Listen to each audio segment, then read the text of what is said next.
Hey, what's up, YouTube? This is Sean from Beyond the Visual Spectrum. Was going to talk about the alien agenda and the New World Order. What are the future plans of the powers that be? Is it to reveal a long-kept secret of ancient alien secrets and technology? Is it to plan a fake or false alien invasion with our own hidden advanced technology that may have been kept in a secret base somewhere and make people believe that we're being attacked by beings from another planet or another world or dimension, however you want to call it, just to push an agenda forward? Or is it that we will be told that some significant ancient site, thousands of years old, had influences from beyond?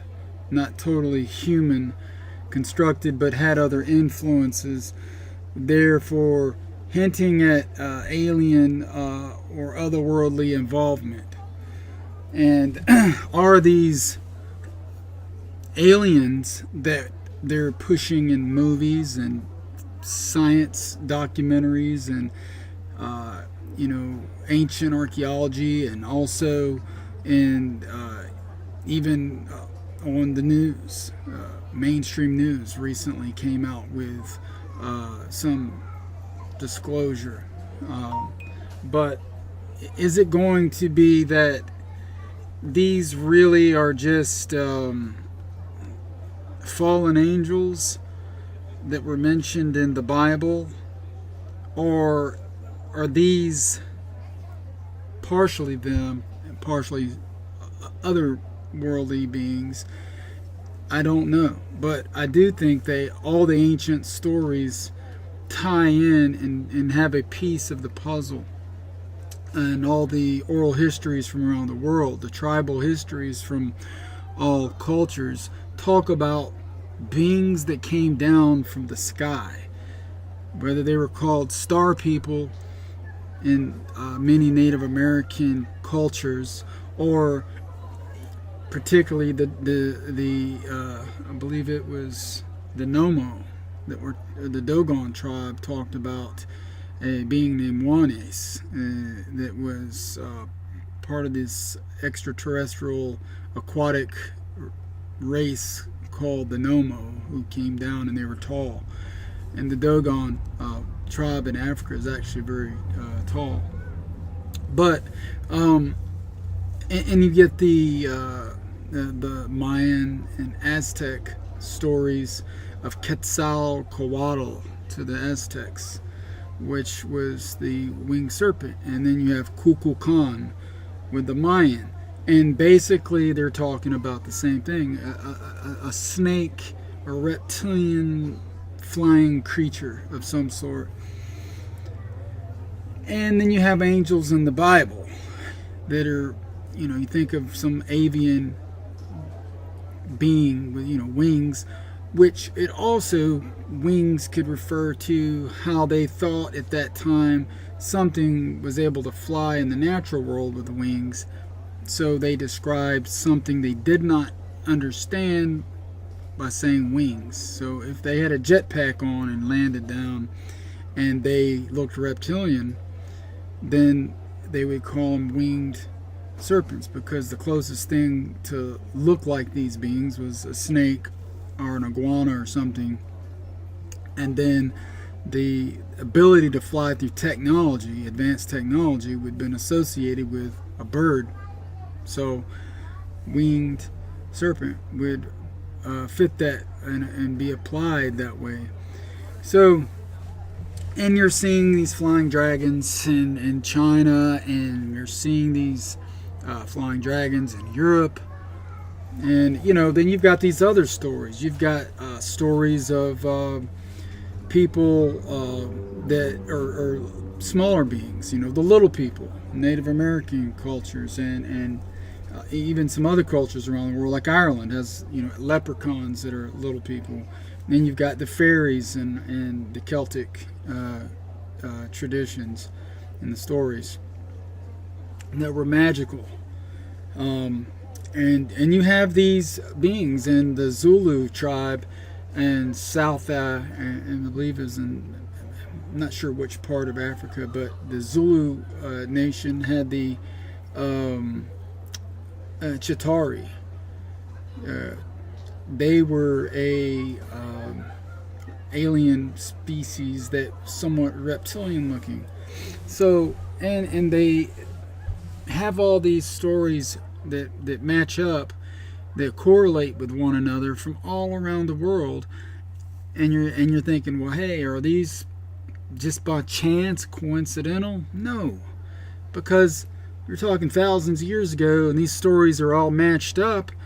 And how would they have matched up if these people were not communicating directly with one another, unless they were all being influenced by similar beings that were, whatever you want to label them, fallen angels or aliens or whatever, or your particular name for your different part of the world you live in.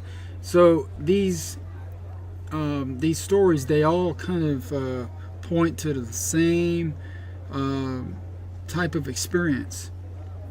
And that's where you listen to oral histories, and you find that a lot of oral histories have a lot of truth to them. They tell stories that actually talk about places that the story still tells you how to get there, and you can use that story to find that mountain or find that waterfall with accuracy. So they're not lies. These aren't, tribal ignorance. It's actually tribal wisdom, and that's what mainstream doesn't ever give a lot of credit to.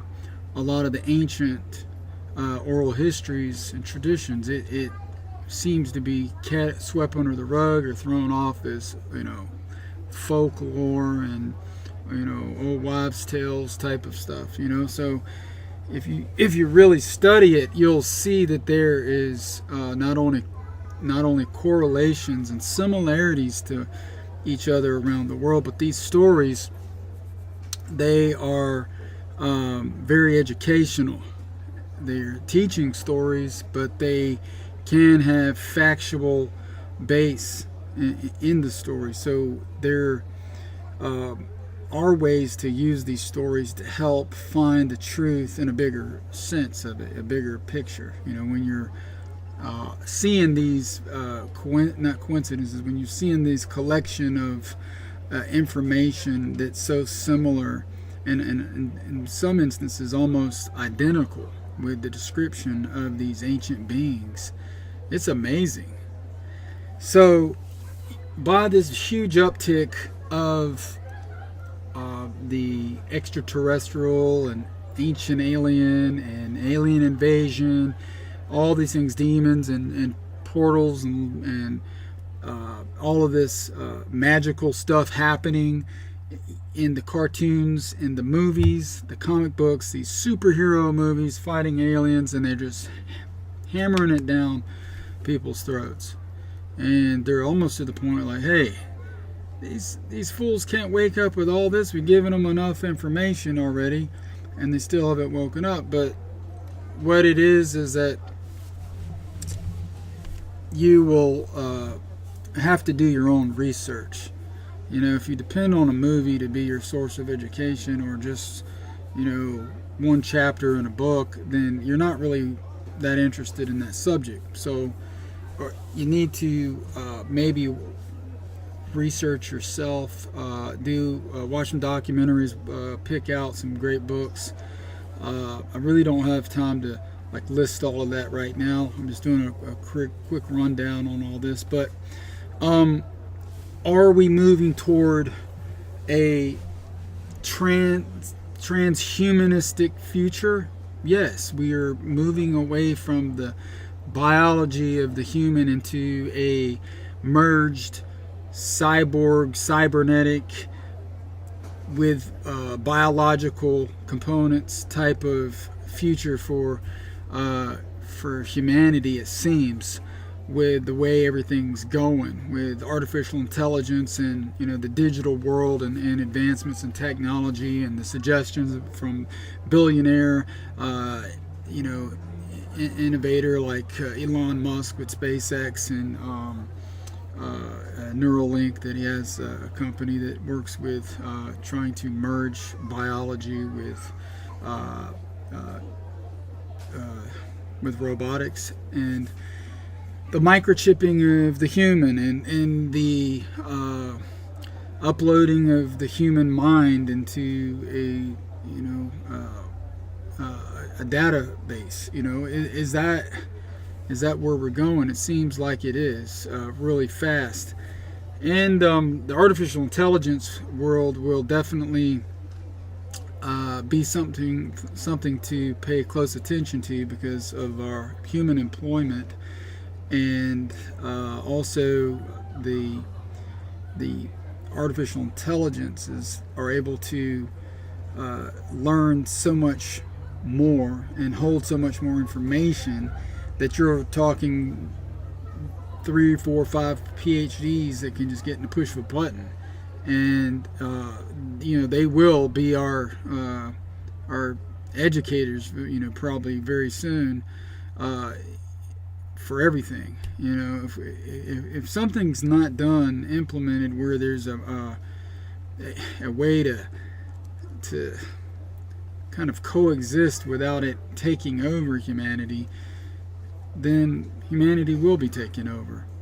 And the alien, that may be part of the alien agenda. It may be that's something that's kind of clandestinely, pushed into our world cultures, and people accept it, and it's cool. Got all these new gadgets, all these new gizmos and things that we can access and do faster now, and so be it. It's part of moving toward the future, but we also got to remember we don't want to be bumped out of the future or erased out of the future, become extinct, because something else takes our place and does it more effectively, more efficiently, and there's no need for us. What would be the purpose of humans? To be surrogate others that just sit home and collect a paycheck from a carbon copy of themselves that actually has the skills, and you kind of remote view through the eyes of the cyborg or the whatever total artificial intelligence. I don't know. It seems like that's one of the plans of the New World Order, and transhumanism is definitely something we have to take seriously and see how we keep our humanism before it's totally merged and kind of watered down and diluted out of the future when it goes totally AI. Anyway, I'm getting ahead of myself here, getting a little bit too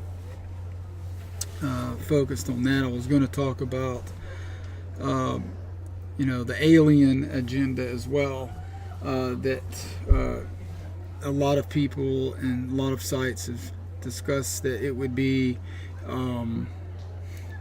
spaceships and an attack maybe, or would it be that they came in peace and offered super advanced technology or cures to all diseases, and everybody accepts it because the governments of the world say accept it, and are they going to come and say, hey, we're the ones that influenced the ancient people, and we were here back in those days, and now we're coming back and we're here?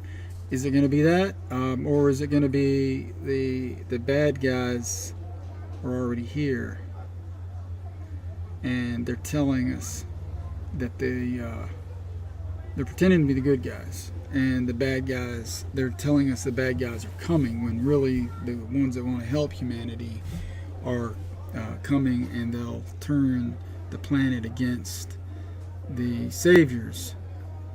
So how do you figure it out? Well, you got to research, pay attention to everything, and a lot of what's out there has, it's got twists and tweaks that you have to kind of read between the lines and flip it upside down and see if you still understand it, and think if is it possible that the truth is actually the opposite of what it's saying.